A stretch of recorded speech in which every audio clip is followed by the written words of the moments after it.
কাগজ বাদ দেন, তুমি এই মাত্র বললা গাড়ি সব মানে কি কার্ডগুলো নেন, এই কার্ডগুলো জব্দ হবে, সবগুলো কার্ড জব্দ হবে। পারমিশন ছাড়া আপনি কি এই ধরনের বানাইতে পারেন, রিসিপ্ট বানায় ফেলছেন, কোনো পারমিশন নাই, কোনো ধরনের কোনো পারমিশন নেই। আপনারা বলছেন ব্যবসা করতেছেন, অথচ আপনার এখানে বাইক আছে, আপনার এখানে রিসিপ্ট আছে, আপনার সব কিছু আছে, আর কি করবেন? কক্সবাজার পর্যটন নগরী কতিপয় ব্যবসায়ী পৌরসভা কিংবা জেলা প্রশাসনের অনুমতি না নিয়ে তারা ব্যক্তিগত বাইক বাণিজ্যিকভাবে ব্যবহার করছিল। একই সাথে তারা পর্যটকদের কাছ থেকে কোনো ধরনের কোনো ড্রাইভিং লাইসেন্স নেয় না, একই সাথে তারা হেলমেট পর্যন্ত ব্যবহার করার জন্য কোনো ধরনের কোনো পদক্ষেপ নেয় না, যেই কারণে বিভিন্ন ধরনের অ্যাক্সিডেন্ট হচ্ছিল। এর জন্য জেলা প্রশাসনের পক্ষ থেকে একটি অভিযান পরিচালিত হয়েছে।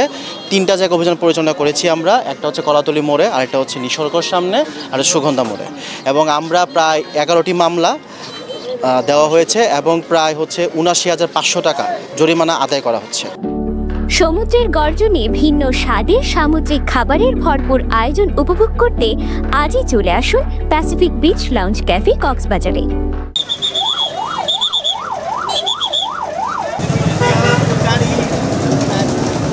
দেশের দূর দূরান্ত থেকে এসে এখানে রেন্টে বাইক নিয়ে পাটোয়া টেক বা ইনানি বিচের দিকে যান, এবং যেই ব্যক্তিরা রেন্টে বাইকে তাদেরকে বাইক ভাড়া দেন তারা দেখা যায় অনেক সময় পর্যটকদের ড্রাইভিং লাইসেন্স চেক করেন না, হেলমেট পরেন না, এই ধরনের ব্যবস্থাগুলো ওনারা কখনো নেন না। একই সাথে কোনো একটা ব্যক্তিগত বাইক যদি বাণিজ্যিক কাজে ব্যবহার করতে হয় সেই ক্ষেত্রে জেলা প্রশাসন কিংবা পৌরসভা থেকে একটা পারমিশন নিতে হয়, রুট পারমিট নিতে হয়, এর কোনো কিছু ওনারা নেন নাই।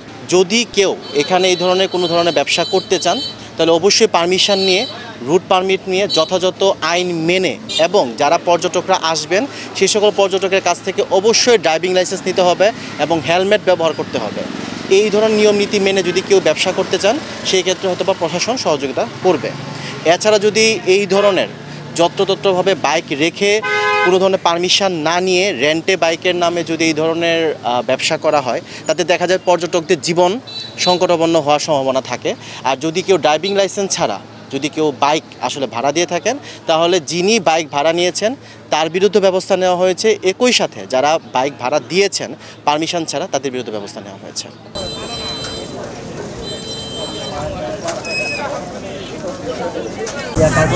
কার্ডগুলো নেন, এই কার্ডগুলো জব্দ হবে, সবগুলো কার্ড জব্দ হবে। এটা সবাইকে সতর্ক করার জন্য এই ধরনের একটা কাজ করা হয়েছে।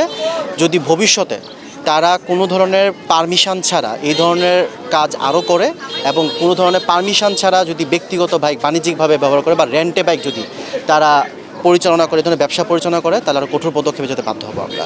একই সাথে আমরা 4টি বাইক জব্দ করা হয়েছে যেগুলোর নাম্বার প্লেট ছিল না এবং তাদের মালিক পাওয়া যায়নি, তারা পালিয়ে গিয়েছে। আমরা অভিযান পরিচালনা করছি, ভবিষ্যতে আরও কঠোর অভিযানে আমরা নামবো এবং দৌরাত্ম্য থামানোর জন্য যে ধরনের পদক্ষেপ নেওয়া দরকার প্রশাসন সে ব্যাপারে সজাগ আছে, সতর্ক আছে।